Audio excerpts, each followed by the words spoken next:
All right, everybody. It is the second day in a row that you've seen these two sexy beasts on your YouTube screen. Here we are. Stop it. You got really close to the screen there, man. You were scaring. Okay, man. So we have got so much to talk about. Free agent frenzy in the NFL. It started at 9 o'clock my time today, and I swear at 9:01 we had one, and we had three more at 9:02, and then by 10 after 9 there was 30 of them, and it was just flying. We had all kinds of stuff. So, yeah, we're doing this a little bit different here. I don't know what is going on with this screen. All right. Hopefully we are live on everything. I'll have to check that in a second. Looks like it. All right, good. I'm glad you're monitoring all of that because I got 40,000 things I'm trying to do over here and still have the computer up to make sure that we've got nothing else happening. So it's crazy. It's exactly 40,000 and not like 40,002. It's exactly. I know. It's exactly 40,000. That's my cutoff, sir. 40,000. Okay. That's the cutoff. Okay. All right, guys. I tell you what, let's start it off with some blues in the background for a change, because it is blues for some NFL teams today. They've lost some really important people, and there are some other teams that have tons of money and didn't sign hardly anybody. We'll talk about all of that and a whole lot more right here on the Lights Out Sports Podcast Free Agency Wrap-Up, Day 1. Mm-hmm.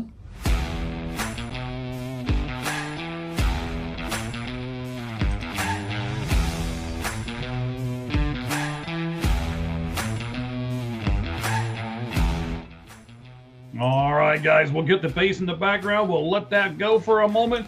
Cheese, I know we have lots and lots of notes to go over, but first of all, here's my thing for you. Can you please explain to me what it means, legal tampering? That just sounds like an oxymoron. Please explain.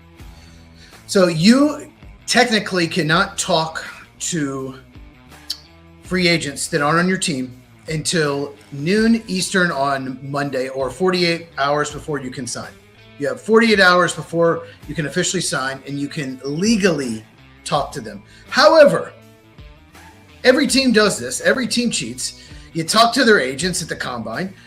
They have the same age, they have clients who are in the draft, so you're talking to them already. So we know what goes on. They kind of know what people are looking for.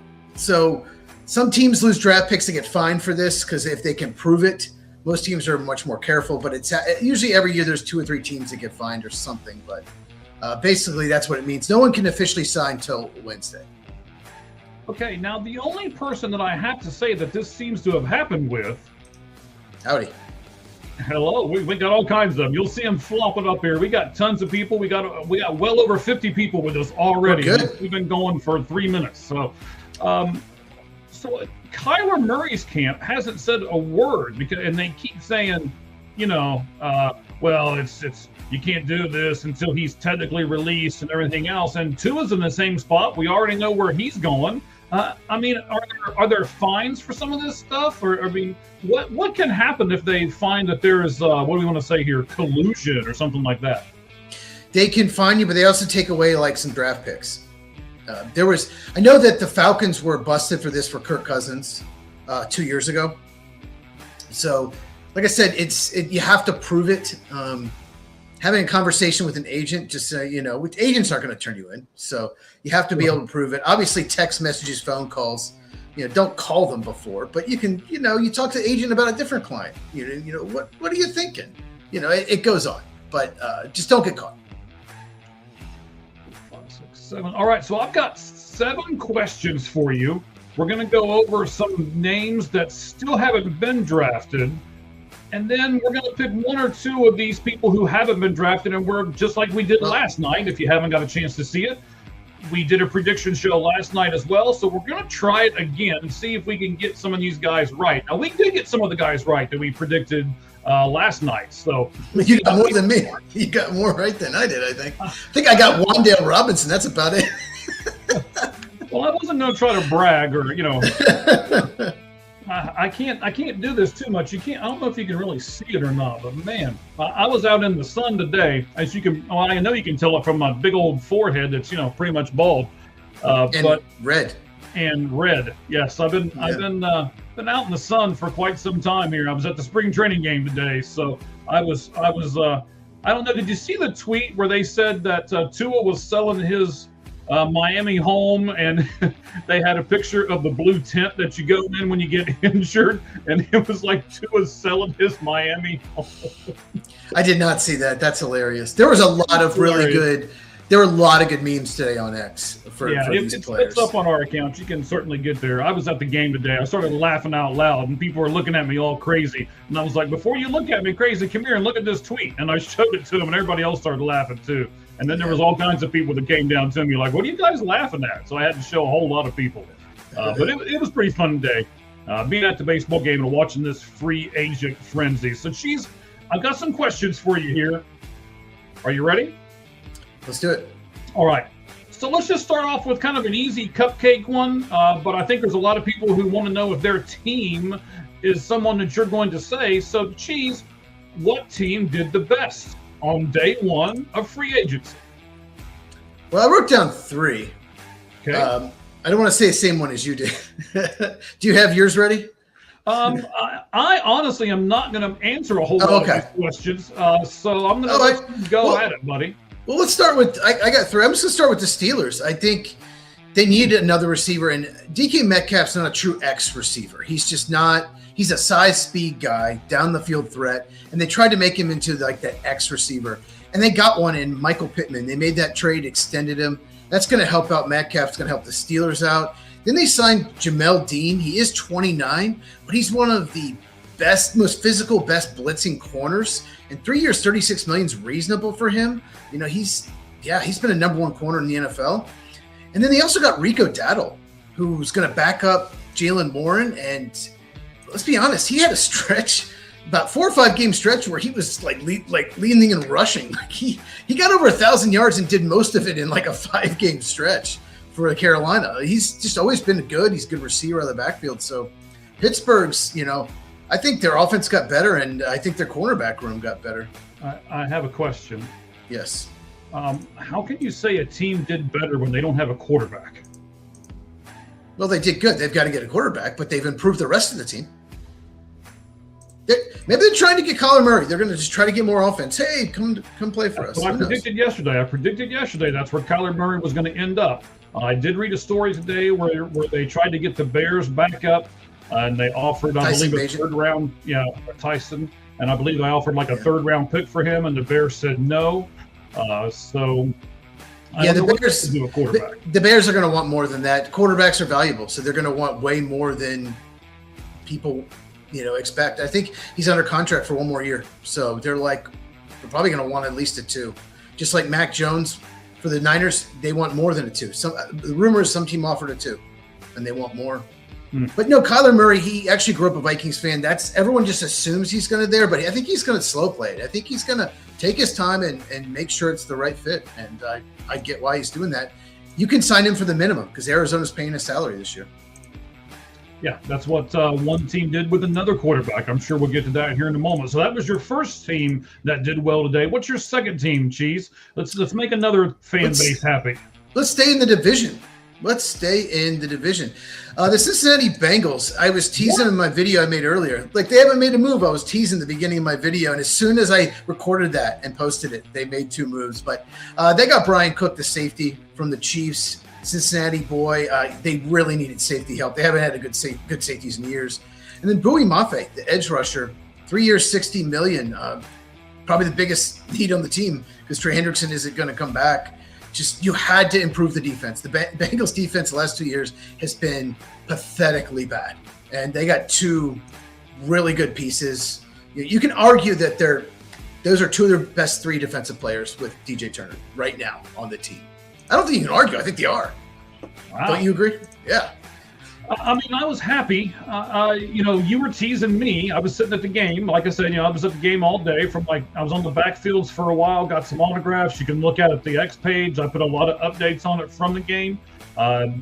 Some pictures that I took from there. And you were teasing me earlier, like, oh, they're not doing the darn thing. Here they go. They got all this money and they're just going to sit on it. And they usually do. They usually do. And they still kind of did. Once we get to the teams that I wish would do more, I think I'm going to put them on that list because it's not that they didn't do something. I'm just not sure if they've done enough. And they've got plenty of money to spend. So, we'll look at all of that. Well, I just like that they got impact players. They didn't just sit back and sign 6, 7 players at 6 to 7 million, 8 million. They actually went out and got 2 impact players that will improve their defense right away.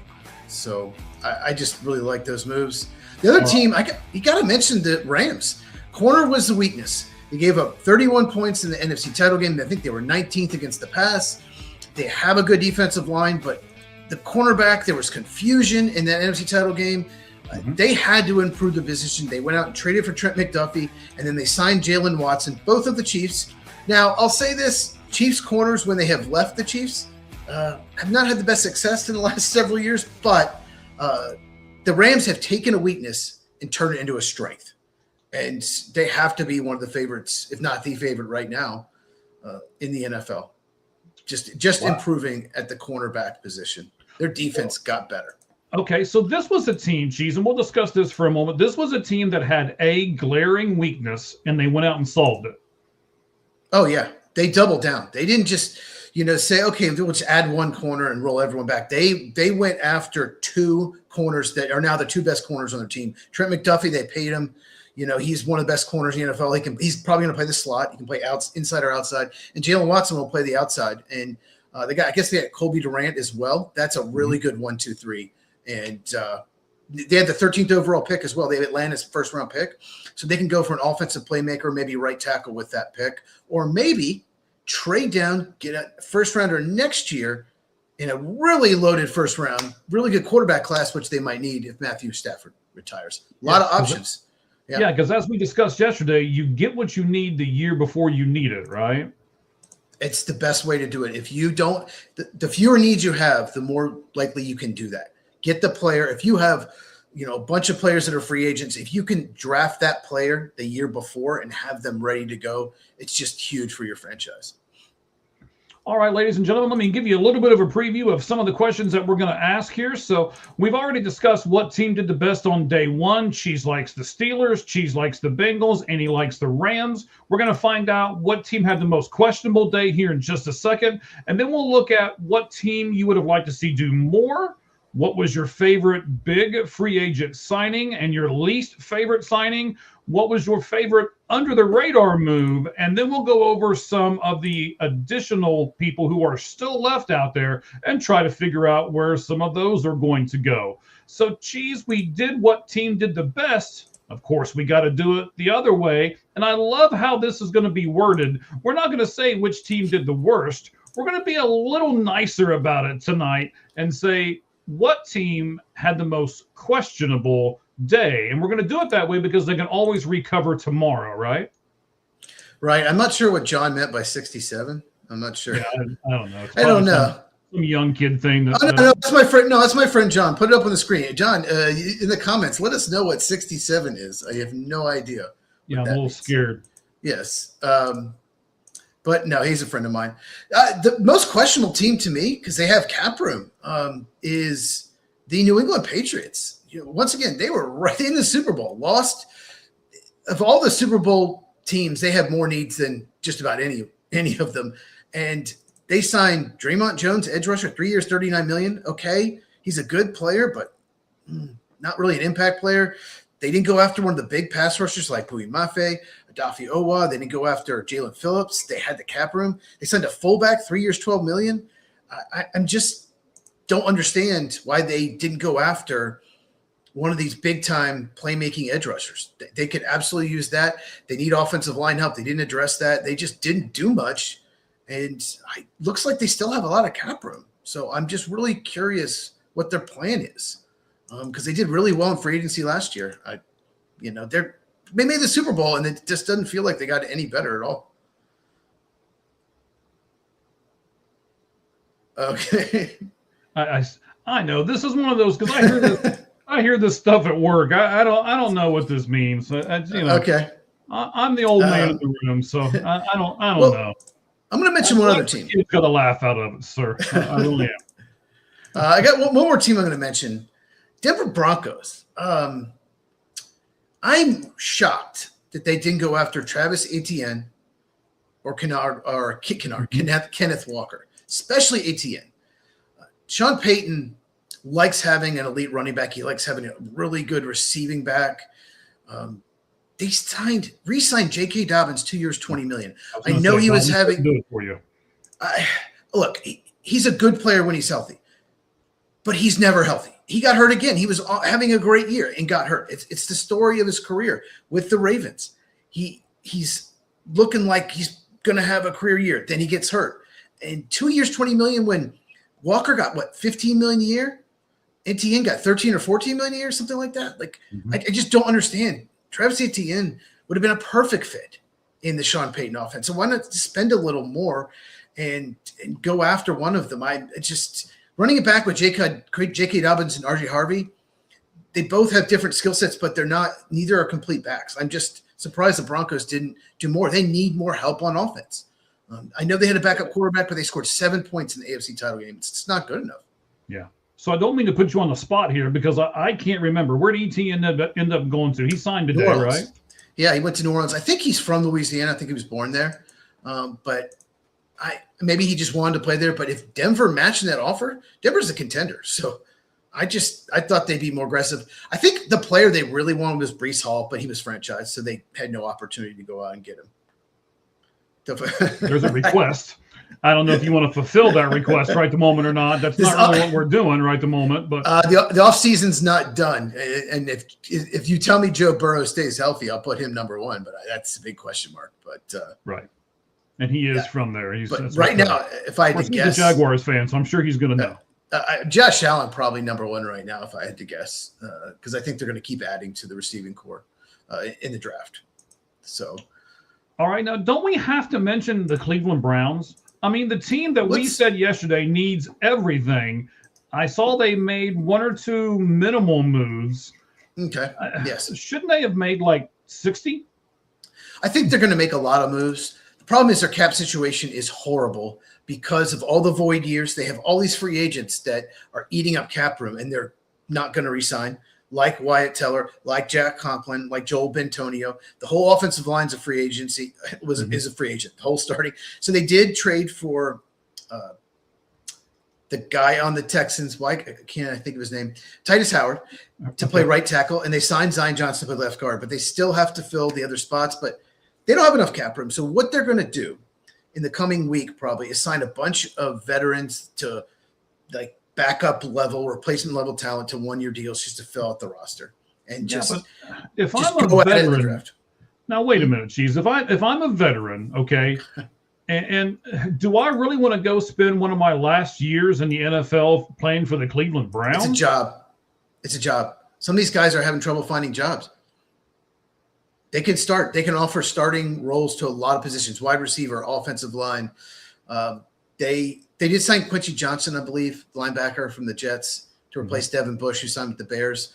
But the Browns, they have 2 first-round picks. They just need to keep trading down and build through the draft. And they got to get rid of Andrew Berry at the end of the year. But that's just what they're going to have to do. They have to retool, go younger through the draft, and take a 2 or 3 year rebuild because they're an absolute disaster. I cannot think of a team in recent memory that's in worse shape. I'm talking like 10, maybe 20 years ago, in worse shape than the Browns going forward. They are a mess with the cap.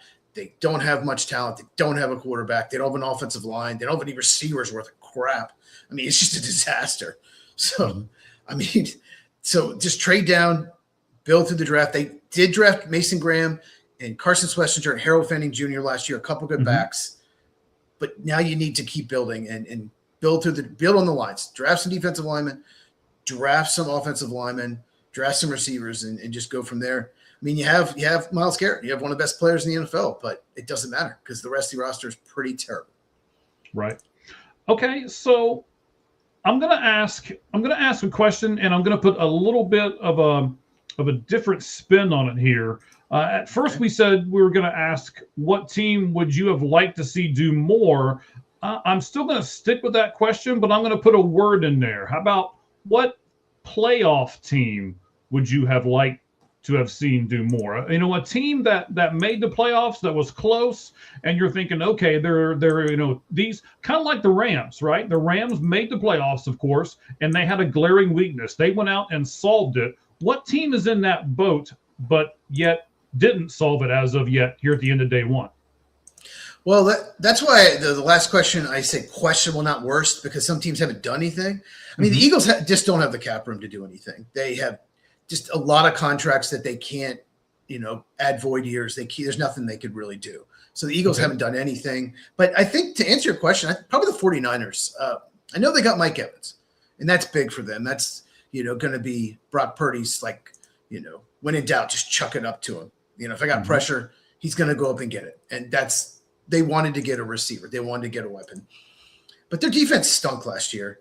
It collapsed. I know they had injuries. I know Nick Bosa was hurt. Michael Williams, their first-round pick, got hurt. But defensive tackle is terrible. They need help in the secondary. They've done nothing on defense at all in free agency. So I expected 49ers to be more aggressive and go out and get a couple defensive starters, and they have not. So, yeah, I would of the playoff teams, I thought the 49ers would do more. And really and honestly, I mean, I know Mike Evans is a big name. I know he's been in the league for quite a number of years. I know double-digit years. He's got a record right there with has the streak of 11 straight seasons with 1,000+ receiving yards.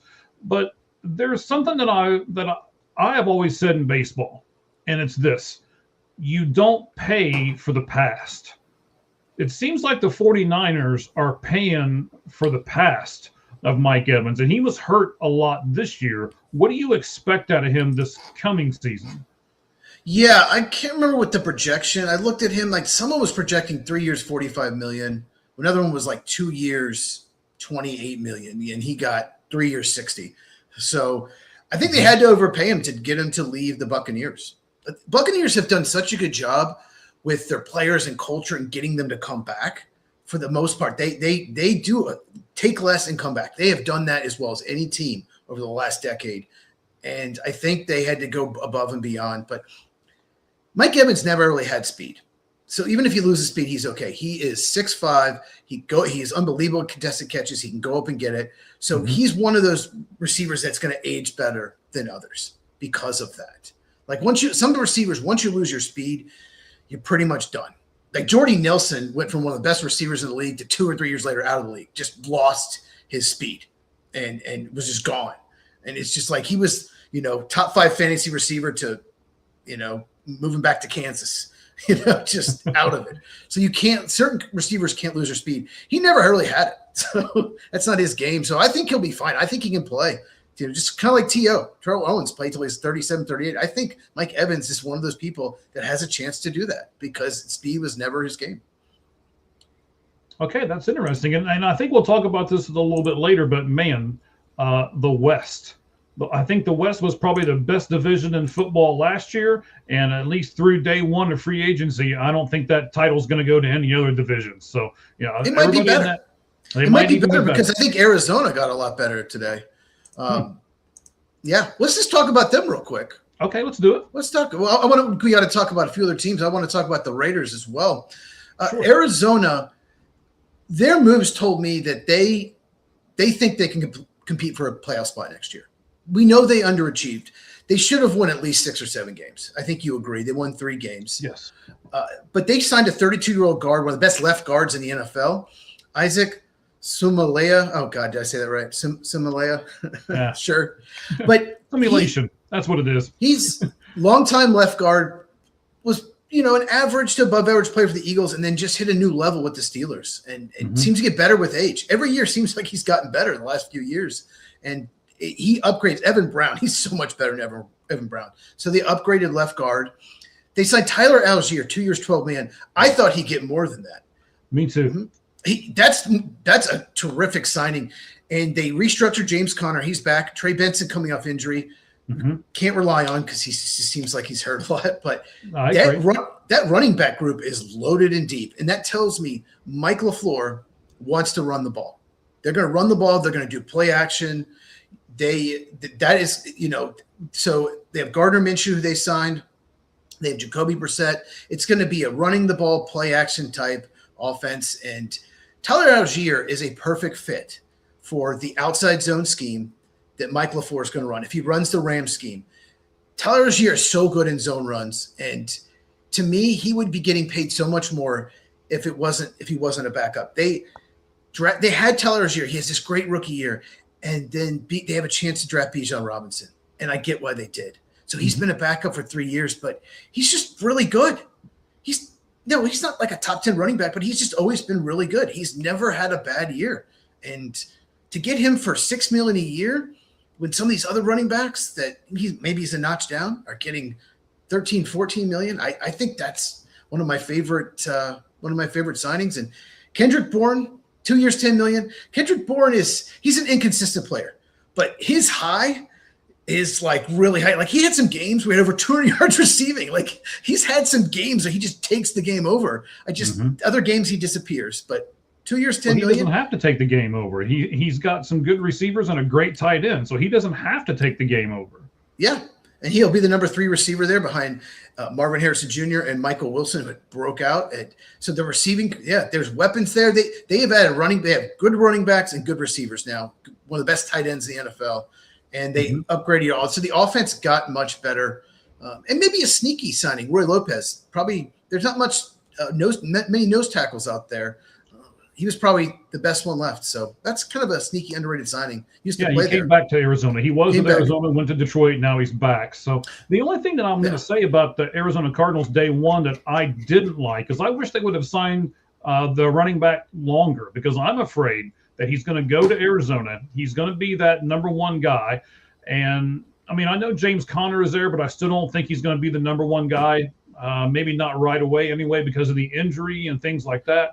So if he has a couple breakout seasons, they're never going to be able to re-sign him. So I wish they would have signed him to like a 3 or 4 year deal personally. But I would play Algier early downs. I bring James Conner as your third down back because he's very good at that. And has a nose for the end zone kind of thing.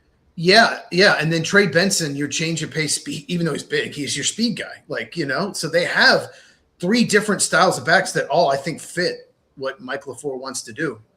So I want to pull this comment up here from 72 Who is what we're going to say. This is a good point. Evans will have to pay California income tax. Florida has no income tax. That's why the Niners had to overpay. It's a great point by him. And more than likely the case as well, too. Yep. Yeah, it looks like Kevin's in the house. He says hi. Niners players are always injured by John. Yeah, John is from like that area, so they really are. Niners players. Yeah, he has 2 comments there. Evans gets hurt all the time, and then he doubled down and said, the Niners players are always injured. So Evans got hurt last year, but year before he had 10 straight 1,000-yard seasons. So I don't know what you're talking about. Evans hurt, maybe banged up, but not hurt. What's up, William? Great point about the taxes. Yeah, California, I think it's like 13% income tax. Another team I got to bring up, we have to bring up the Raiders. Okay. Yes. And I just had them lost them. And the Raiders and the Raiders and the Raiders. And every time I looked at my phone, the Raiders have done this. The Raiders have done that. The Raiders, I'm like, is this a misprint? Who keeps doing this? You and I were talking about how Schefter and all these guys are just like, pumping up certain people and pumping up certain teams. And I'm like, stop it. The Raiders aren't doing all of this. And then I keep looking and I see it by other people. And it's like, wow, I guess they are. I mean, where were they at on the cap? Do they have a lot of cap room too, Cheese? They had 121 million, and no one else I think had more than like 92 going into it. They're not paying a quarterback, obviously, and teams with that much cap, that means they haven't drafted well 4 and 5 years ago. They have no one to re-sign. So that's what the Raiders, I guess was Mayock and John Gruden drafting back then. Oh, that was so bad. Oh. They were so.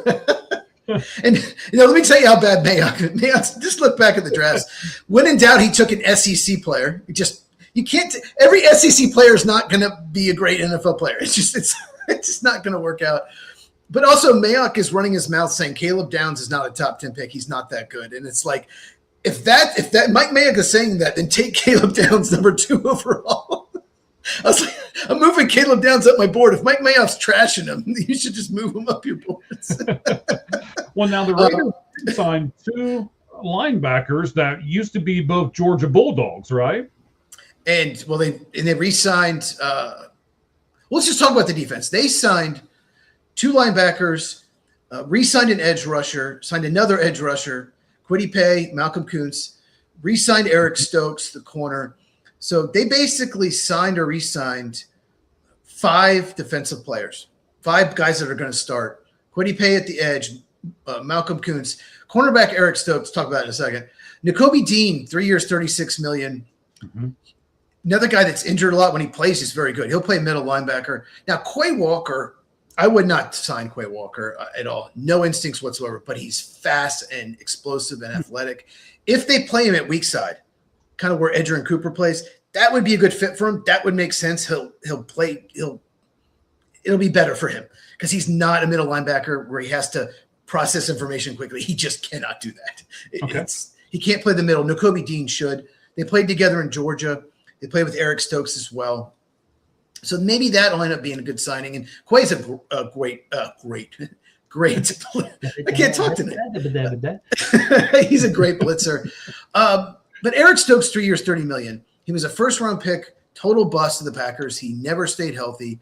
And then all of a sudden, he has this really good year last year. I would not have done that. I just got a bad feeling about him. He's just going to go back to getting hurt. And when he was healthy, he was terrible. So that's a risky move. But we have to talk about Tyler Linderbaum. Oh, okay? Yes. Well, so we're going to get to overpaid. Isn't yeah, you know what? Let's just talk about some overpayment people right at the moment. Okay. Let's do that. We'll go a little bit off script here and go to because I've got to say I've got 3, and Linderbaum is one of my people who was overpaid today. Yeah, well, yeah. What do you think? What were you thinking he would get? He got 3 years, $81 million, which is $27 per year. Did you see the message I sent you about centers being paid? Here, I'll pull it up. Okay. I breezed past it. I mean, you sent me a lot of stuff today. See, I'm not being mean, but you sent me a lot of stuff today, buddy. Go ahead. I'm trying to pay attention to a game, and I'm doing updates on my phone. My phone was completely blowing up. And, there were people saying, "Oh, there's not many NFL things on your timeline or your feed today," and I'm like, "Shut up, people!" In my defense, a lot of stuff. In my defense, one, you sent me a bunch of stuff, and you always seem to send me all the Braves pitchers that get hurt. You always seem to send me those. Yes, I do. And for some reason, I see you send it to me before I actually see it anywhere else. So you're the one who makes me grumpy and mad. Well, I'm sorry, but I'm the baseball guy, so I have a lot of baseball stuff first, and you're the football guy, so you have a lot of football stuff first. But we will talk about the Braves and a certain pitcher who is going to miss the entire season tomorrow on the Lights Out Sports Podcast. Give us the times real quick, buddy, because I'm going to mess it up if I do it. So with time change, we're now doing 9 Eastern, 6 Pacific. That's when the show is. Every Tuesday night, we talk baseball, college football, and, of course, NFL. Not much college football right now, so it's mostly baseball and NFL. Okay, I got it pulled up. So Linderbaum gets 27 AAV, average annual value, for centers, right? Second place, Creed Humphrey, $18 million. So maybe 72 can help us out with the percentages, but that's quite a bit more than second place. Cam Jurgen, $16 million. Connor McGovern, $13 million.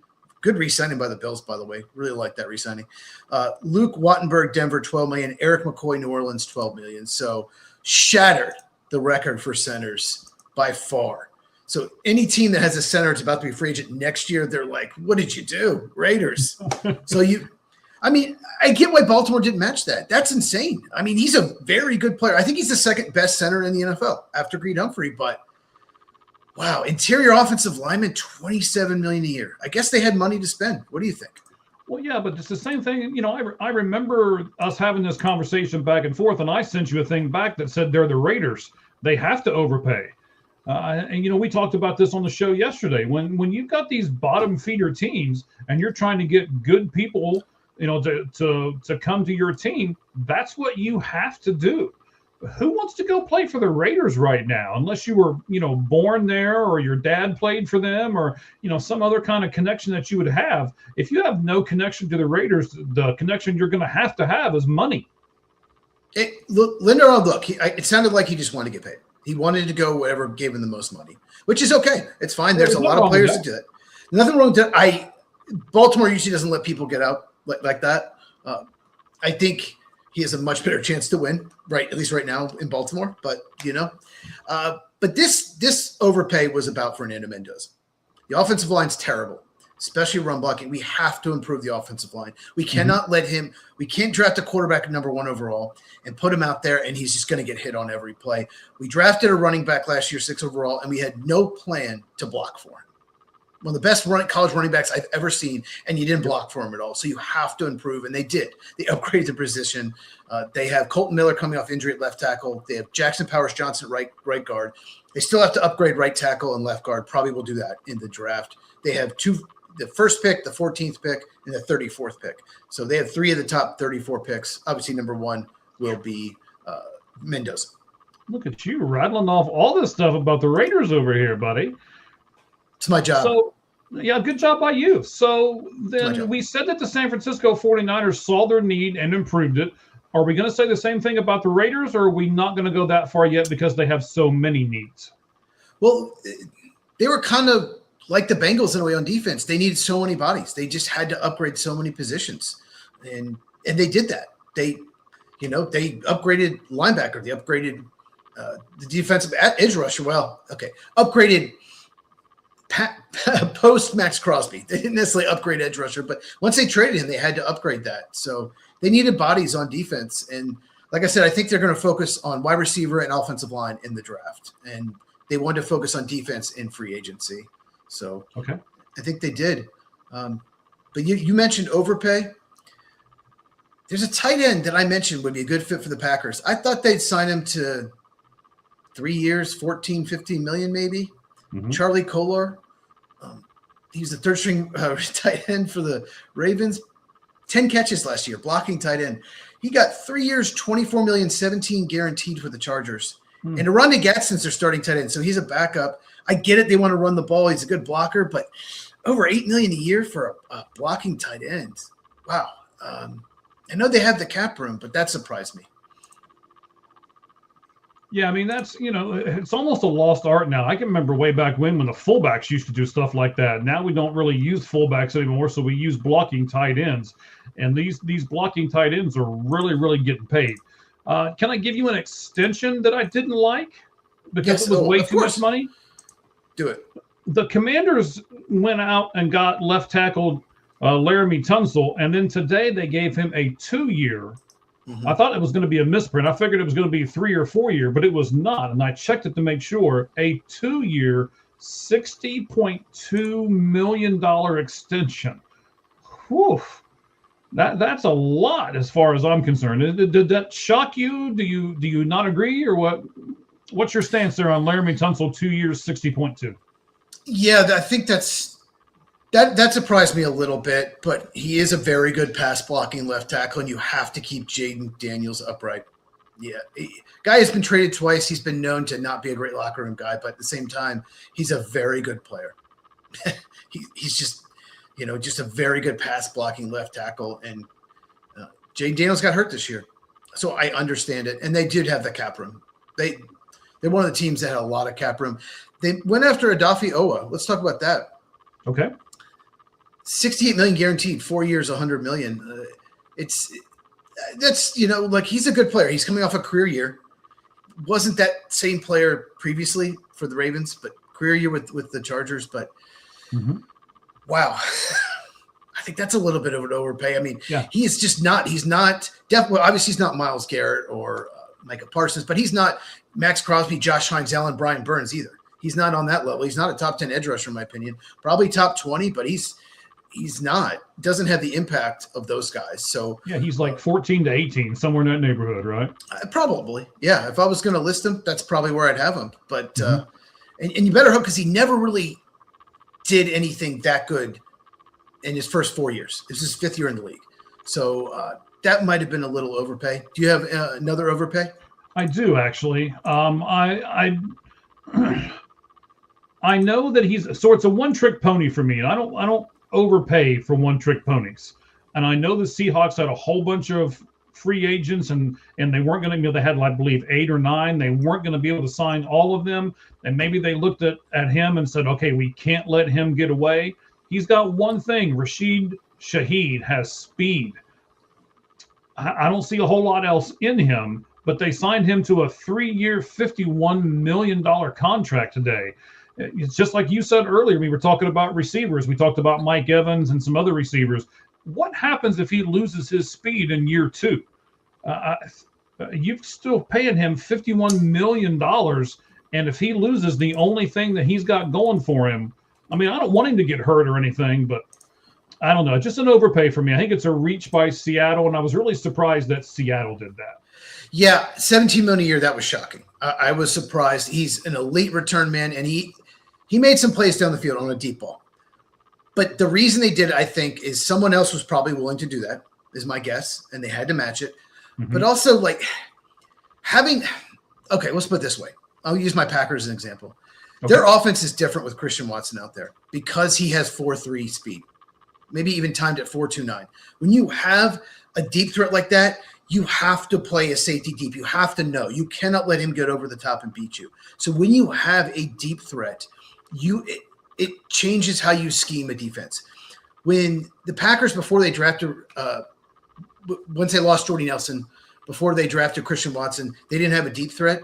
Mm-hmm. Teams would sneak up a little. They knew that.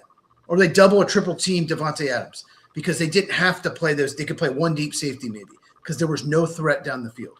So you have to take that into account. Every team needs a deep threat to keep the defense honest. So that's why he got overpaid. That's why Alec Pierce got overpaid. That's another one. Yeah. I actually had Rashid Shaheed in my list. Alec Pierce was my next one. 29 million a year. I think they think he's going to be the man. He could be like an 80, 90 catch guy. We'll see. He's never been that before because they traded Pittman. He's going to have to take over that role. Mm-hmm. But speed kills. And playmakers down the field. And it's just the threat of it is why they both got overpaid. Okay, so I want to compare two receivers for you because they're really close on money now. One receiver got $115 million last year in his extension, and you just mentioned Pierce got $116 million. That can't be a coincidence. So T. Higgins got $115 million last year, and Pierce got $116 this year. Which receiver would you rather have?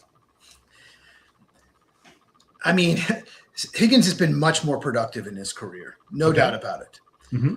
They're very different receivers. Depends. It really depends. They're so different. Higgins is going to be more productive on down-to-down basis. He's going to be more reliable in third down, probably. Okay. Better hands, down. Right? Better hands. Mm-hmm. He's probably going to be better in short intermediate routes. Okay. Alec Pierce is a much bigger threat over the top.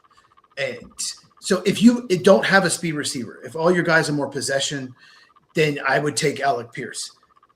But if I already have a speed guy, then absolutely T. Higgins. Because, if I need an X receiver, then I would take T. Higgins. It just depends what you need. But there's no doubt T. Higgins has been much more productive in his career. Okay. All right. Anybody else that those are my overpays. You got anybody else that you want to add to the list? Yeah. Another wide receiver. Wan'Dale Robinson, 4 years, $78 million, 38 guaranteed. He's 5'8", 180 pounds. In his career in 4 years, 9.2 yards per reception, 9 touchdowns in 4 seasons. I get it. He's coming off his best year. And when he signed, Ian Rappaport was talking on NFL Network and said, oh, he's very dependable. Okay, yes, he's dependable. Mm-hmm. You're paying a guy 4 years, $78 million to be dependable. He's not a number one. I could argue he's a borderline number 2. Maybe a decent number 2, but the Titans don't have a number 1. So I get Brian Daboll used to be the head coach there. He's offensive coordinator in Tennessee, so he knows the offense, but he needed to go to a team that already had a really good number 1, in my opinion, down the field threat where he can be the underneath guy. He's a 5'8" guy that doesn't have speed down the field to threaten you. He gets open quick underneath, dink and dunk it type guy. I just thought that was a really big overpay for that style of receiver. Okay. I'm just looking to see if we got anybody that's, Any breaking news? Yeah, I was looking to see if we had anything breaking. It doesn't seem to be that there's anything breaking right this very second. Looks like a lot of the things have already been done, and um, maybe we're kind of done for the day until tomorrow. But I'm sure it's going to pick right back up tomorrow. I did, and I hope that we get this guy on tomorrow. I've invited a couple people who I know are big fans of certain teams. So I tried to get a few of those on. I haven't been able to confirm any of them yet, so I'm not going to say anything. But hopefully, tomorrow we will get a couple of people on here, and they'll be able to talk about their teams specifically. So that's kind of what we're shooting for tomorrow as well. Let's go with a couple other questions. So we've done the best. We've done which one was kind of questionable. We've said which one would you like to see do more. Cheese, out of all of these moves today, and I don't even think I could count how many moves there were today between not just the free agent signings, but the trades and then the extensions and all the other things that happened today. What was your favorite free agent signing of the day? So my favorite free agent signing was from your Bengals, Bowie Mafe, 3 years, $60 million.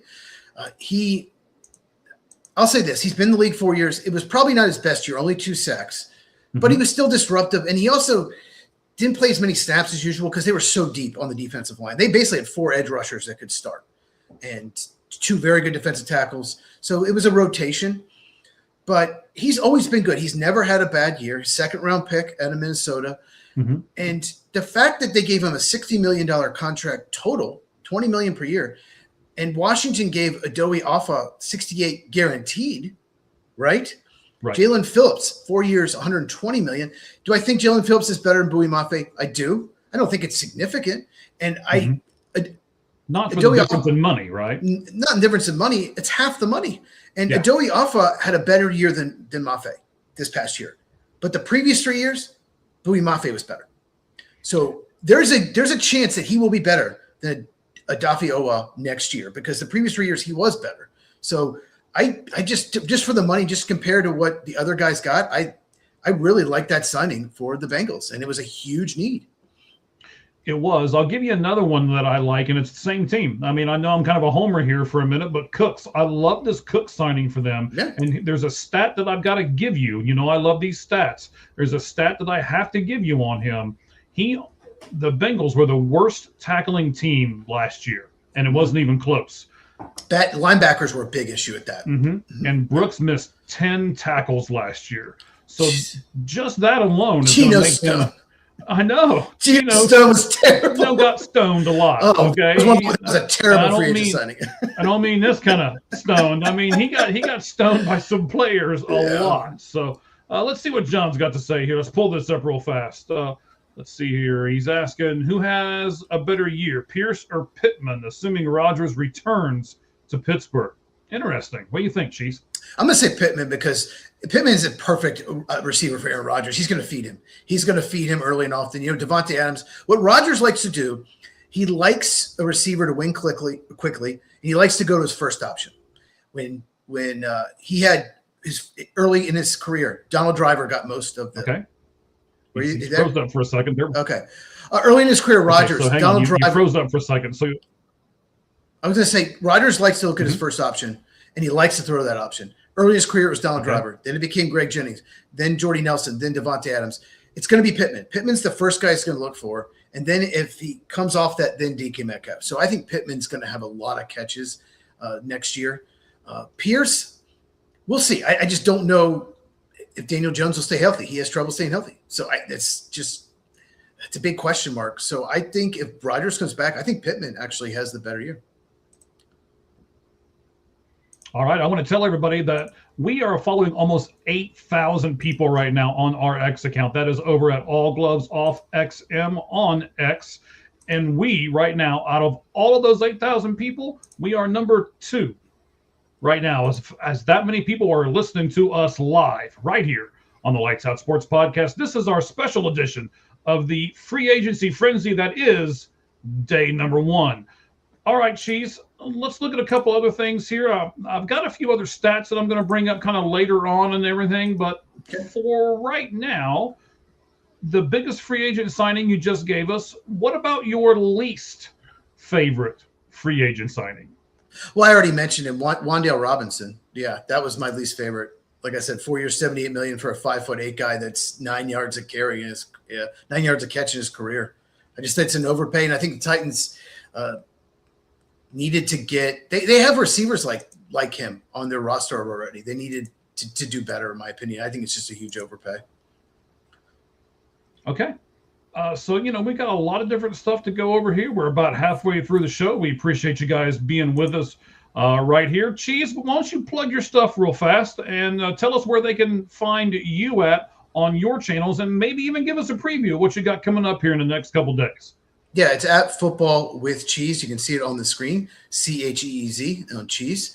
Yeah, I made a video today doing an instant reaction to the Rashawn Gary being traded from the Packers to the Cowboys. I was shocked that they got a 2027 fourth rounder for a guy they were probably going to release anyway. I'm surprised he had a market after this past year, but so I made a video about that. And yeah, I'm going to recap some teams. I'm going to do, besides this show, I'm going to, go over free agency. It's not done all week. I'll be making videos on that. Any more big trades, there's probably going to be a few more. I will make videos on that. And then Monday, a week from today, I will do my second mock draft, my post-free agency mock draft Monday, and I'll make a lot of changes based on what's happened. And I'll say this. You know who the biggest loser of the day was? I'm a little scared, but go ahead and tell me. Jeremiah Love, running back Notre Dame. Because the Saints aren't taking him 8 and the Chiefs aren't taking him at 9. Almost every mock had him going one place or the other. And obviously Arizona's not taking him at 3. There you go. Don't think the Titans are taking him at 4. Who knows? I don't know about that one. No, I just think he's going to fall. There are even rumors the Giants are interested. You have Tyrone Tracy, you have Cam Scadaboo. I think that would be stupid. But I mean, he's a great player. It would help them. But I think those were the two most probable landing spots, and they both signed 2 of the best running backs in free agency. So Jeremiah Love could fall because of that. Question is, at 12, will Jerry Jones draft him? Well, this is draft talk. We'll have to get into some of the draft stuff at a later time. But, I'm just saying he was the biggest loser was Jeremiah Love, even though he's a draft pick. I think he, could really fall in the draft. And Javonte Williams is re-signed, so why would the Cowboys do that with all their defensive needs? So we'll see. It'll be interesting. Clip. Let me give you this stat. Okay. So Tua Tagovailoa's dead cap hit was $99 million in Miami, right? The entire Miami Marlins team payroll is only $67 million. Let that sink in.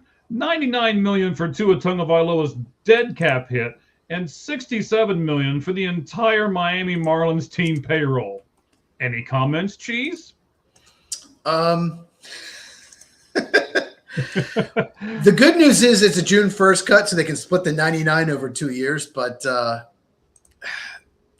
says more about the Miami Marlins than – well, it just says the Dolphins made a big mistake extending him. They got Mike McDaniel got the best year out of him, and then they paid him, and he got hurt, and he's been terrible ever since. But it says just about the Miami Marlins. They're just not even trying. They All right, so I want to stick with this for a moment. I kind of set you up for this. Have they made another mistake with another quarterback that they signed today? Malik Willis? So that's an interesting one. I'm sure you heard these reports. He was going to get over $30 million a year. We heard those reports, and he was either Arizona or Miami, and then he gets 3 years, $67 million. Now, 45 guaranteed. Florida taxes. Once again, mention taxes, no income tax. But that was not true. And I don't think Arizona, my guess is, I think they would have signed him, but they probably weren't even close to that.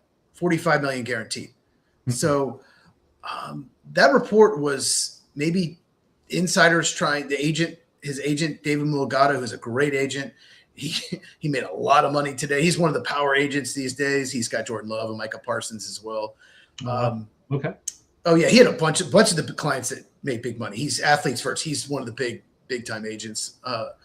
but maybe he was getting the insiders to say he's getting over $30 million to get more money out of the Dolphins. But the rumor is the Dolphins wouldn't have been able to afford him with that because of the Tua cap hit. So that's the only reason they were able to afford him is they took, 20 some million a year, about 23 million a year. Yeah. 22, 23. Look, the first 2 years, I think his salaries are guaranteed, not the third year. Why not? Why not take a chance? He's only guaranteed there the first 2 years. Look what happened with Sam Darnold. Look what happened with Baker Mayfield taking a chance. So I know small sample size. Malik Willis looked amazing. Obviously he won't play that well overall no matter what, but why not go for it for 3 years, $67 million. It's not going to kill you long term. They can get out of the contract after 2 years. So I like the move. The only problem is I wanted him to make $30 million a year because I wanted a third round compensatory pick for the Packers. And right now it's projected to be a fourth round pick. He probably has to play all 17 games and make a Pro Bowl for that to switch from a fourth to a third. So, I follow the compensatory picks right now. Green Bay's going to do really well, but the difference between a third and fourth is pretty big. Right now, the only teams projected to get third round picks are Baltimore for Linderbaum and the Eagles for Jalen Phillips. All right. So we've talked about a lot of different teams. We talked about a lot of different picks today. One thing we haven't kind of mentioned, what about an under the radar move? We did kind of hit on it with the running back going to Arizona. We also kind of hit on it with the edge rusher going to Cincinnati. Can you give me another move that you saw today, Cheese, that's an under the radar move to you? James Pierre, cornerback from the Steelers, signed Vikings 2 years, $8.5 million. He's a guy, he's 29. He's been around. He's mostly been a special teamer. He was kind of the number 3 corner in Pittsburgh. He, didn't play every snap. I think he only played 4 and some snaps. But when he played, he was amazing. He was their best corner this year on the field. He was their best corner. And so he is risky because of his age and he doesn't have the pedigree. But 2 years, $8.5 million? I thought he'd get 2 years, 16. I thought he'd get double that. So I think it's a really good – and Minnesota really needs a corner. I think could be one of the steals of free agency. So, yeah, Minnesota Vikings did really well to get James Pierre, $8.5 million. Do you have one? I don't necessarily have one that we haven't already mentioned. I don't know. Let me look. There's so many of these things that happened today. You know what? I will give you one, and it's probably going to be more of a crazier one. I'm going to go with Miami here, not who they got, but who they used to have, and the Falcons taking a chance on a second left-handed quarterback and doing the league minimum with Tua Tagovailoa. When you get somebody that has talent for the league minimum, don't you kind of have to put that as a under the radar signing? And Cheese, maybe you'll be able to help us with this. Does it really help them to have 2 left-handed quarterbacks? They're very similar style quarterbacks. Penix Jr. has a better arm for sure. But, they're similar styles. They're both not super mobile, pocket quarterbacks, left-handed. So the offensive line knows how to block for either one. Blind side is the other side. So, it's just, now you have 2 quarterbacks that are similar style that both can't stay on the field. They're always hurt, both of them. Going back to college, both of them. Yeah. So you're right. I guess they thought hopefully one of them stays healthy and then we'll be okay. So I know, but it's 1 year, $1.3 million. That's all they have to pay in the minimum because Miami's eating the rest. And that's the advantage of someone getting cut to such a big number. Russell Wilson, the Steelers got him cheap. Kyler Murray, same thing. Whoever signs him gets him on the cheap. Right. And then there are tons and tons and tons. Well, I'll tell you what, I want to ask you about this guy first. I want to go to your Packers for a second. What do you think about the Packers trading for Jalen Carter? I don't think it's going to happen. They don't have the draft capital. The Eagles are going to want multiple first-round picks. He's a disruptive interior defender, one of the best pass rushing defensive tackles in the NFL. I think with their cap situation, they're listening. I don't think they're necessarily going to trade him. They extended Jordan Davis. He's the nose tackle. So they decided to extend him. I think they're listening, but they're going to want multiple first-round picks. Green Bay has no first-round picks in the next 2 years. The only thing I can think of is maybe Jaden Reed in a couple seconds, but even so, Green Bay, you can't trade your second-round picks next 2 years. You don't have first-rounders, and they're a draft-developed team. So I I heard they inquired that could be total BS, could be just trying to build a market for him, but I do not see it happening at all. It just they don't have the draft capital at all. Hang on here. I have it that it's done. Maybe. Oh, you have it that it's done. Hang on. Hold on. What? I got to look this up now. Wait, I have breaking news. The Raiders, they made another signing. They're signing veteran kicker Matt Gay, who is not gay. Matt Gay. So there we go. By the way, Devin Lloyd is signing with the Panthers, 3 years, $45 million. I tell you what, Panthers defense got better. Jalen Phillips and Devin Lloyd, those guys are playmakers. Big signing for both. We talked about the Panthers needing defensive help yesterday. So big, but 3 years, $45 million. That's a lot less than he probably wanted. Maybe that's why he didn't sign till late in the day. But yeah, great day for the defense of the Panthers. Devin Lloyd. All right, so this is what was offered. So the Packers offered them wide receiver, oh my gosh, Dontavion Wicks and a day 3 pick, and the Eagles turned that down. Okay, so whatever that source is, that's total BS. There's no way the Packers would offer such a terrible offer. There's no way. No, I mean, Dontavion Wicks is never. I've got it. We're not going to mention him because, you know, just send me on X, DM it to me because I want to see who it is. Good. There's no way. They just made that up. Yeah, it's a problem. So many people claim they're insiders. They just make stuff up on X. You got to be careful who, you know, it's not Dov Kleinman, is it? That guy he's an idiot. He just makes stuff up. No, it's not. So I'll send it to you. You can check it out or, you know, do what you want to with that one. I'll get it to you here in just a little bit when we're done with the show. So the Eagles would hang up. That's such a low ball offer. No, I mean, Jalen Carter is one of the most disruptive defensive tackles as far as pass rush goes in the NFL. Just look at the Rams game in the playoffs the year before last. They won the Super Bowl. If he doesn't play in that game, the Rams beat them, and they don't even play in the Super Bowl. They won the whole thing. In that snow game, the Rams could not block him, and that's the reason they won. He was the best player on the field in the game, and there were a lot of good players on the Eagles in that game. So you just have to, if you're trading Jalen Carter, you have to get multiple first-round picks and maybe more. So, yeah, Dontavion Wicks, I like Dontavion Wicks. He's a good number 4 receiver. I really like him. I would, if they're shopping a receiver, I would shop Jaden Reed because you can probably get a 3rd-round pick for him. You're probably getting a late-round pick for Wicks. And they're probably not going to re-sign Jaden Reed. And he plays the same position as Matthew Golden. But, yeah, that's not happening. Okay.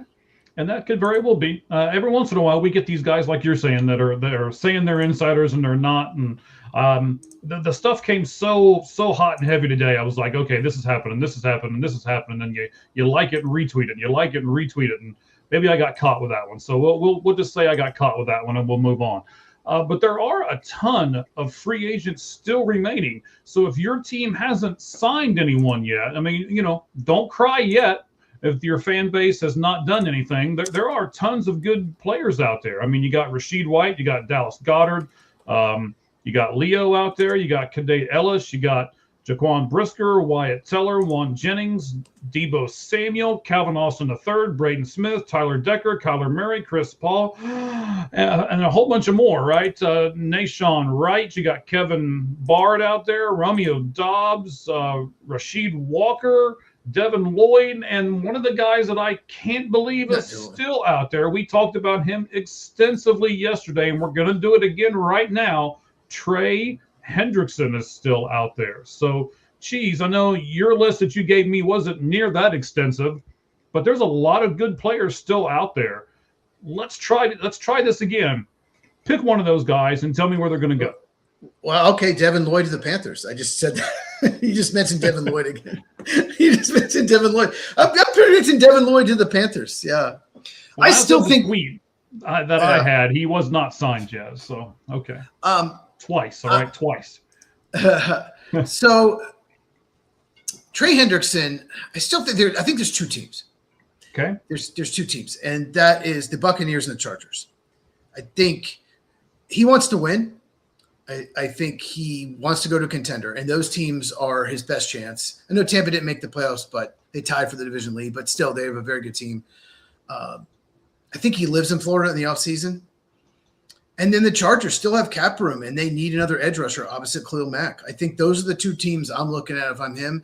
I think the issue with Hendrickson, why he hasn't signed yet, is he is 31 and probably isn't going to get, Adobe Ofu money or Jalen Phillips money. He's not going to get the $30 million a year that maybe he will, that he probably wanted from the Bengals. And that's maybe why, but I expect him to sign by tomorrow. I would be shocked if he had not. And Romeo Doubs, wide receiver markets, a lot of guys are getting overpaid. And we've seen Mike Evans, Alec Pierce, Rashid Shaheed, Wan'Dale Robinson, Jalen Naylor got way overpaid. I didn't even mention him. Raiders, God, 3 years, $36 million. Like, he's never been more number 3 receiver in Minnesota. Never had more than 500 yards receiving. But, who knows? Maybe with Mendoza. But yeah, Dobbs, I think some of the teams that may have been interested have signed guys like the 49ers, like the Colts maybe, because they re-signed Alec Pierce. Maybe the Raiders, like, to probably not signing him, but I still think, I don't know. Where do you think Dobbs is going to go? Oh man, I'm trying to think of a team. The Chiefs. The Chiefs need a receiver. Broncos. The Patriots need a receiver. The Saints. The Saints do, but I was surprised they signed all the people that they did today. I think the Colts still could because they did trade Pittman because he could be the Pittman role. Okay. The Commanders? The Commanders need one. Yes, they've had one get away, so they need one. Debo Samuel's a free agent, and they have Terry McLaurin. They need another receiver. So, yeah, but Dobbs, he's going to sign with someone, hopefully for as much money as possible, get a compensatory pick, but for the Packers. But I don't know who's the guy you're thinking. Well, I'm going to stick with Trey for a minute. I still think that the fit and. He's a guy that I'm rooting for, even though my Bengals aren't, they messed that up completely. I'd love it if somehow, we get the announcement tomorrow that he signed back with the Cincinnati Bengals. I don't foresee that happening whatsoever. But they do have the cap space, and maybe they're the only team that's going to pay him what he wants, and he'll suck it up and go back for the money. We'll see. I think it's done. I think they would have paid him early this year, but I think it's past that. And I lost my second point. Go ahead. That's okay. Well, Myles Garrett said the same thing, right? I'm not doing it. Not going back. And then they're like, hey, here's a Brinks truck and it's full of hundreds. Oh. And he said, okay. They messed it up because they could have gotten a first-round pick and maybe a 4th or 5th also for him before the season started. A year ago, they could have gotten a 2025 draft pick, probably a 1st, and then maybe a 4th or 5th the next year, something like that. For him. That's where they messed up. They decided to keep him, pay him more money, and now they're going to get a 3rd-round pick in the 2027 draft, compensatory. That's where they messed up, in my opinion. I still can't believe you either extend him or trade him, and instead they just will give you more money, and you still get to be a free agent. They just could not have effed it up more. And I didn't say the F-bomb because my mom doesn't like when I do. Yes, we try to keep it a family show, sir, so that's okay. I agree with Mama Cheese. So shout out to Mama Cheese. I agree with her. All right. I still think he's going to go to Detroit. That's what am I going to say that's where I think he's going to go? I think that's where I want him to go more than I think that's where he's going to go. But I'd love to see him go to Detroit and get a ring, because I think he would make that much of a difference where they could. Here's why he won't. I just pulled up their cap situation. It's bad. They don't have the room. They don't have a lot. So it's not just like there are teams that don't have good cap situation, but they can push stuff into future contracts. They don't have a lot of those options. They've paid Aleem McNeil, Penei Sewell, DJ Reed, Jared Goff, Amon-Ra St. Brown, Aiden Hutchinson, Derek Barnes, Jamison Williams, Jahmyr Gibbs. They've paid all of these guys, or they have a big cap number. So they just don't have the cap room to pay a guy $30 million a year, which is what he'll want. All right, then. So he's going to come to Arizona because Arizona had the least amount of sacks last year, and then so they'll sign him to a 3-year, $78 million deal. And that's with Josh Sweat having like 13, right? Correct. So, 12. So yeah, that with Walter Nolan healthy, if Darius Robinson ever does anything, Jordan Birch, holy crap. You get Hendrickson, all of a sudden they got all these guys going to rush the passer. Mm-hmm. Interior and exterior. Yep. Darius Robinson, gosh, get anything out of him. Who knows? Let me give you another stat here real fast.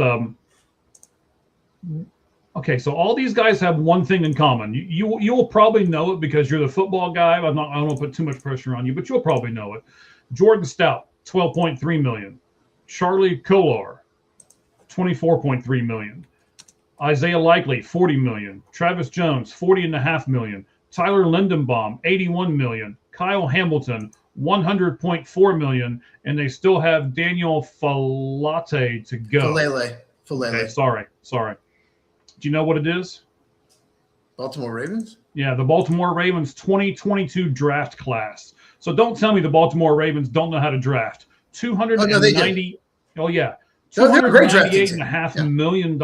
all those guys put together got today. So I just wanted to throw that out there. What I love about Baltimore's drafting is they're like, okay, all these other teams are going to reach for premium positions. We're just going to sit there and take the best player. We're going to take a center, Tyler Linderbaum, in the first round. The Packers are going to take Quay Walker 3 picks before. All right, idiots. We're going to take a safety that should go in the top 5, Kyle Hampton. He falls to 13. We're going to take him. We're going to take Nate Wiggins, undersized corner who should have gone top 15. He falls to like 27. We're going to take him. Malachi Stark, safety, Georgia. Probably should have gone top 20. A lot of people thought he would. He falls to like late 20s. We're going to take him, the safety. So they don't care. They're like, well, if you're going to pass on a player we have higher on the board, we don't care about position. We're just going to take them. So I like that approach. And so many teams are obsessed with certain positions you don't take in the first round.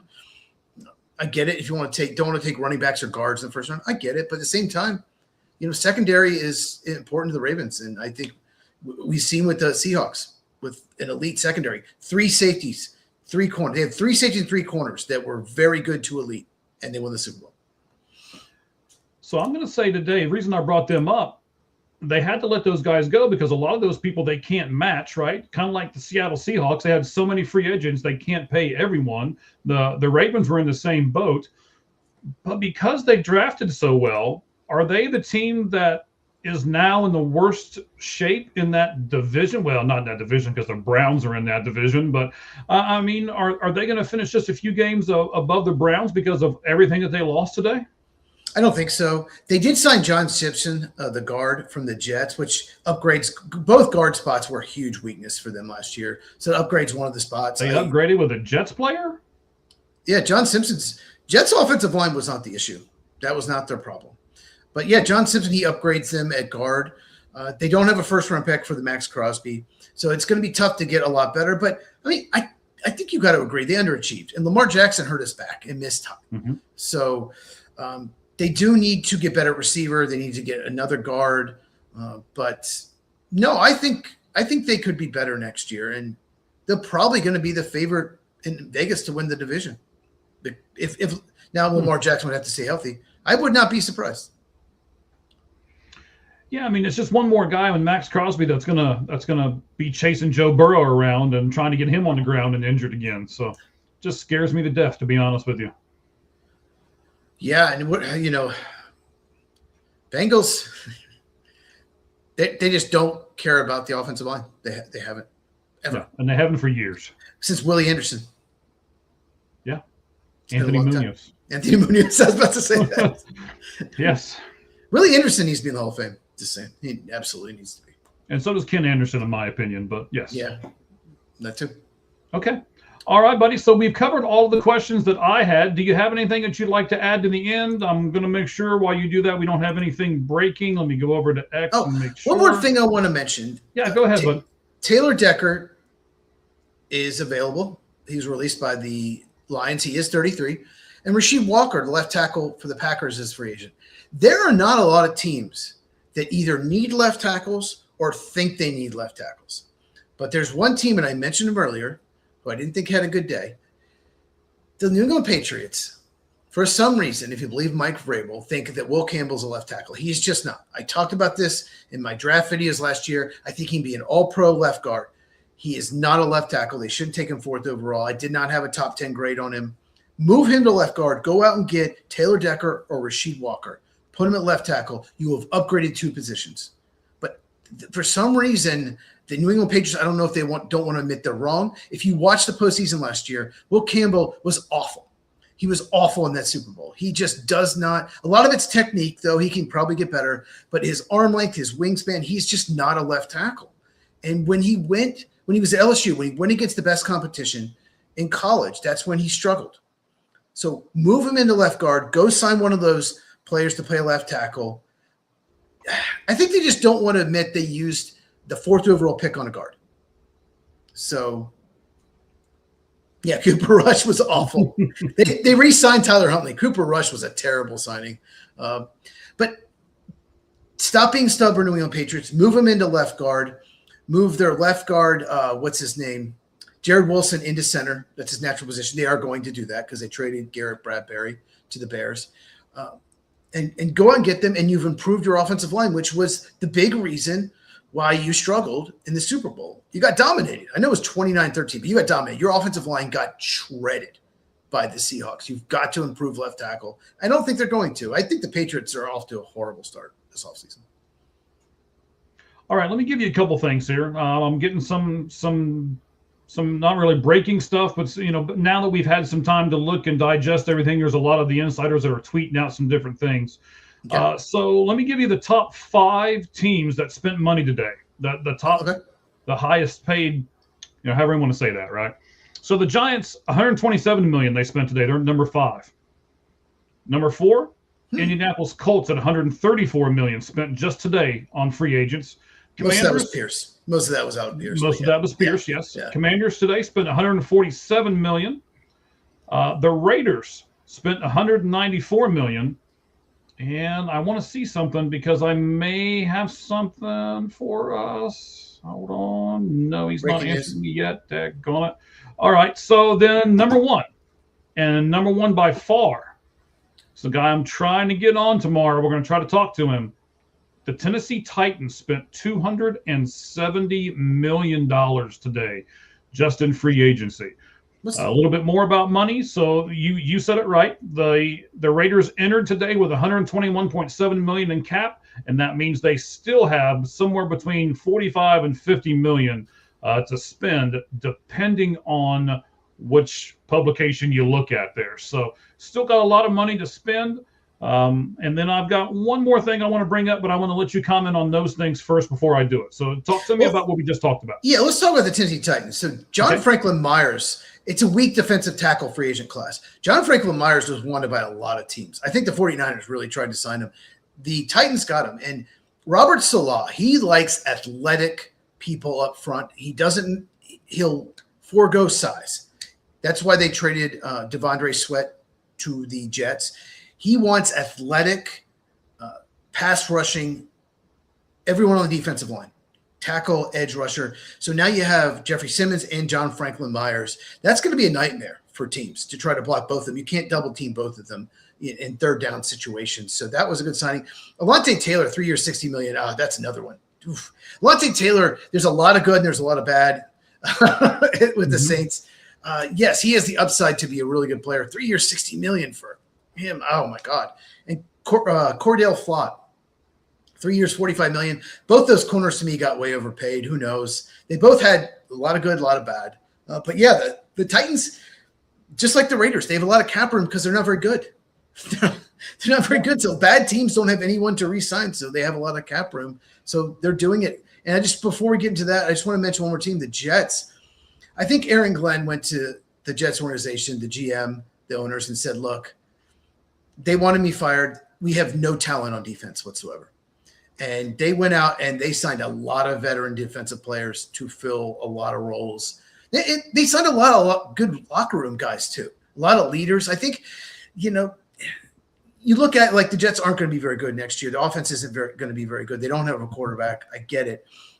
But even a rebuilding team, you need veterans. You have David Onimata, Demario Davis, God, you cannot find him. I mean, he's toward the end of his career, great locker room guy. Joseph Osai, Kingsley Enagbari, Green Bay, overpay, but he's a really good locker room guy. They traded for who did they trade for? Mika Fitzpatrick.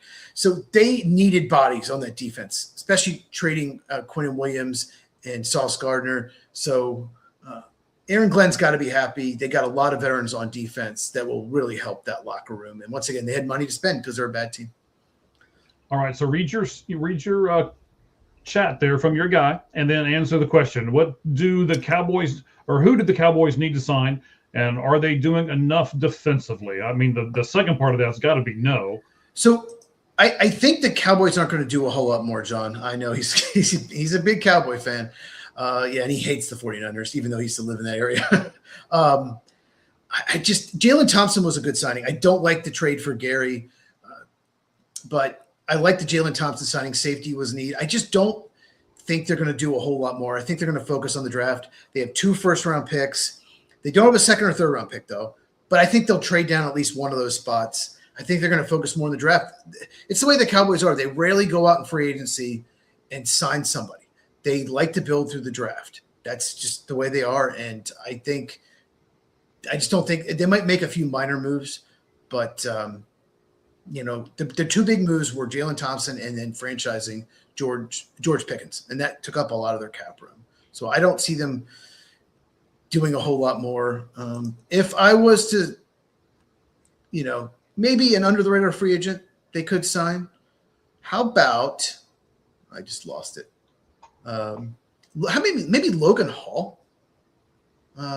He has inside, outside versatility, edge rusher, defensive tackle from Tampa Bay Buccaneers, coming off a pretty good year. And they still need more people up front, even with trading for Gary. And maybe, I don't know, maybe the Bengals go after this guy too. Leo Chanel is still out there, linebacker, off-ball linebacker. I think he'd be a good fit with the Bengals. And if the Cowboys go after another big free agent signing, maybe Caden Ellis as well. Caden Ellis and Leo Chanel, off-ball linebacker, still available.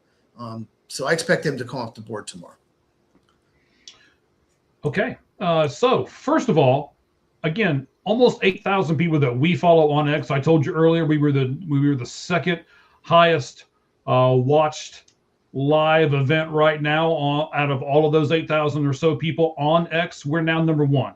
So thank you guys. We appreciate you. You keep adding and keep adding and keep adding, and we're up there now at number 1. I appreciate that. Cheese, do you have anything else? I want to ask you a question at the end here and end it with this. Tell me, do you have anything else before I do that?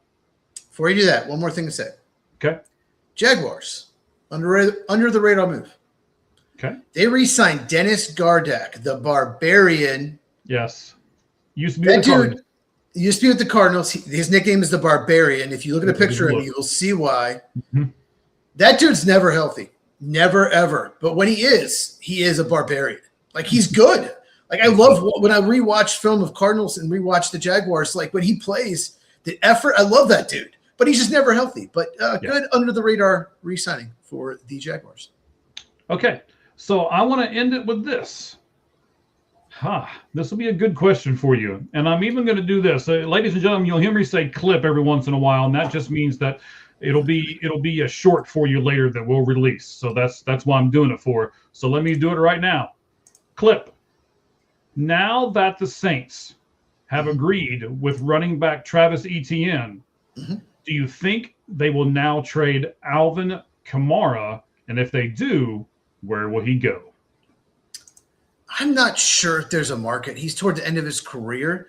They might just want to keep both of them, have a veteran presence there, but I don't know. I think they extended him last year. Where could he go? I mean, he's a good receiving back. He can still play. Maybe Minnesota Vikings. I think he'd fit their scheme perfectly. They did release Aaron Jones. So if I had to pick a team that could use a running back that he would fit what they do, probably the Minnesota Vikings. All right. I like that. So that's how we're going to conclude our show. We're going to try to get it in under 90 minutes today. We should be proud of ourselves for doing it right here on the Lights Out Sports NFL free agency wrap-up of day 1. Cheese. We will be doing this again tomorrow on the regular Lights Out Sports podcast show. Give us the times and where they can find us, buddy. 9 Eastern, 6 Pacific. Make sure you follow us. All Gloves Off SM. For Mike, I'm at Football with Cheese, YouTube, at Football Cheese on X. And tomorrow night, we will talk a lot of baseball. We're also going to talk about what happens on day 2 of the free agency. That's just why we did the show, because there's no way we could have done it in one show, obviously, on Tuesday night. No way. So No way. Thankfully, Mike is off this week. That's very helpful. Yes, he works. Anyone doesn't know, Mike works like 150 hours a week, something like that. So he works so hard. So a lot of times he's, trying to get together right at the end. He works so hard to try to do research and notes. So really appreciate it. He works a lot more hours than I do. So we really appreciate that, Mike. No problem, sir. I love doing this, and I love doing it with you, and I love doing it for all of our fans that are with us right now, and the ones that'll be watching this on a replay, because it'll be available for you there as well. I also want to say Twitch. Yes, we're there. And for those of you who haven't seen it, didn't know, Roger, the host of the Red Hot Reds podcast, was out here with me in Arizona the last few days. He just went back home to Cincinnati, and we talked about some different things. And I can tell you that yesterday's show is up on Spotify and Apple Music, and today's show will be within the next 24 hours as well. So if you get your stuff through those means, we here on the Lights Out Sports Podcast, myself and Cheese, will be there tomorrow. All right, guys. We thank you all very, very much. Appreciate everything that you're doing for us. Comment, like, subscribe, hit the bell for notifications, and we will see you tomorrow. And as we always say at the end, the only thing that's fair in life is a baseball hit between the third and first base lines. Good evening, everyone.